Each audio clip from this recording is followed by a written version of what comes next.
And the second message we want to send is this.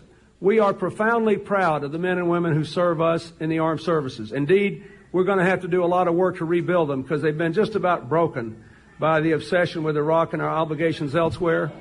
We have people serving longer tours than they did in World War II. We've used up the Marine Corps, the Army, the Guard, the Reserves. We've gotten to the point now that members of the Navy Reserve have been trained in Army infantry tactics and are now being deployed to the Iraq theater because we have no ground forces. So we know we're proud of them, and we have to have a military. We're going to rebuild ours. But we also know that in the modern world, the single most expensive thing you can do is go to war. It claims lives. And the people who survive often have terribly debilitating injuries, including a lot of brain injuries now on a scale never before seen by American veterans. And we know there are always unintended consequences in other places that cost a lot to deal with, and we know it costs a lot. $120 billion a year in Iraq alone. That's more than enough to provide health insurance to every uncovered man, woman, and child in America.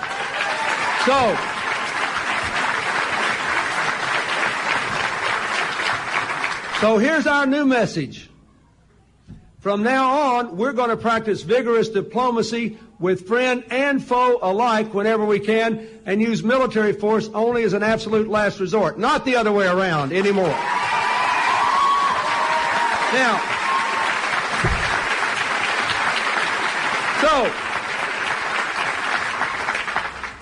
so we're going to rebuild the middle class, reclaim the future, and restore our standing in the world. And to do it, we have to reform the government. President Bush made one promise to the American people, if you really listen closely, in 2000. He said, you know, Bill Clinton, he put the burden of the government on the backs of the special interests just too much. It's just terrible what he did to them. I mean, think of it, all these people breathing clean air and eating safe food again. And you saw how terrible it was for the economy. I mean, we only produced 23 million of jobs, right? So he said, vote for me, and I will take the government off the backs of the special interests, and I'll put the special interests on the backs of the government. And he's done a fine job of that. And we paid for it. So Hillary says, let's reform the government. Let's begin by eliminating cronyism and only appointing competent people to important government jobs.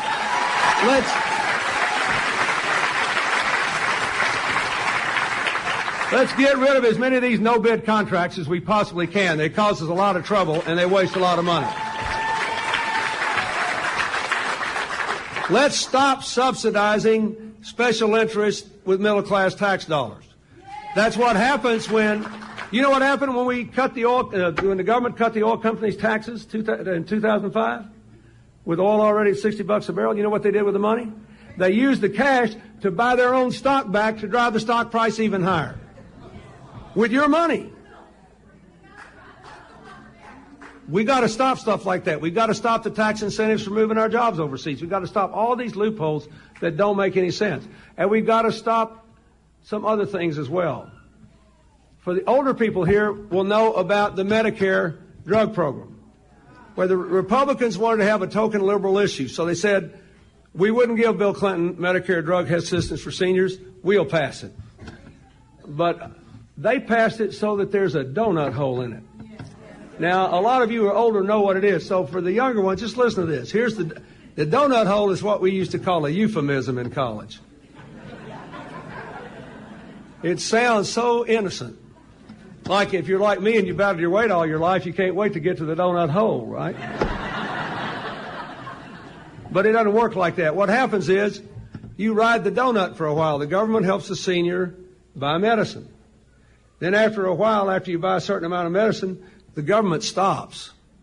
But the senior still needs the medicine. So the senior falls into the donut hole. While in the hole, you buy your own medicine. Then when you're just about broke, the government reaches you and takes you out of the donut hole again and starts helping you with the medicine. Why is the donut hole there? Because when this bill passed, the White House and its allies in Congress insisted that the United States of America be the only large purchaser of drugs in the entire country that could not bargain for lower prices for drugs bought in high volume. The only one. VA Hospital does, General Motors does, state governments do. Only your government can't do it because they wanted to take part of your middle-class money and give it to the pharmaceutical companies. That was wrong, and she will put a stop to it. Now,